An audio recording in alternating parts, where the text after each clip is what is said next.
There's a whole school of tetras. So this one also has that kind of snow globe look to it. Very cool. Like, so we like to call this spring Kabamba Spring. We do have catfish. We have two different types, blue cats and kennel cats. Except all the catfish here are nocturnal, so they only come out at night. The odds of seeing them are pretty slim, but we actually have 3 different catfish in our aquarium. And we also get the bullhead. Most of them are pretty good at hiding, so the bullhead you probably won't see, but he's in there.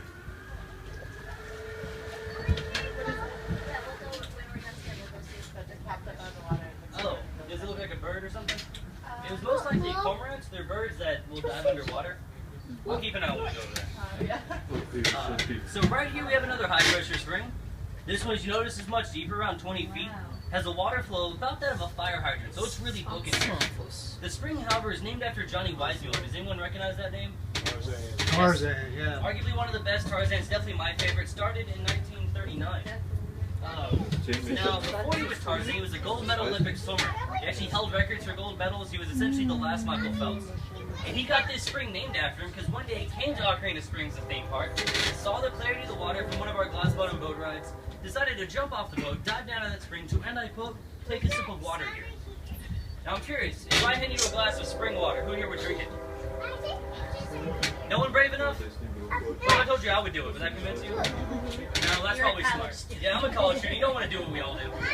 However, the average water quality flowing from our spring is about 3 to 5 times cleaner than the EPA standard for tap water.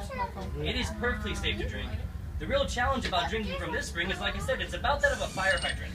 I don't know if y'all tried to drink out of those, but I made that mistake when I was 9. Don't. It's a bad idea. And when Weissmuller decided to jump, he actually underestimated the water flow because he just looked at it.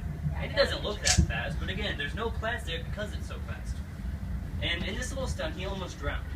Now, he managed to make it up all on his own, which is great because no one wants to be the last stunt of Johnny Weissmuller. But when he did this stunt, it was actually 1968 or 69, 30 years after his acting career started. So at this point, he was mid-50s to early 60s.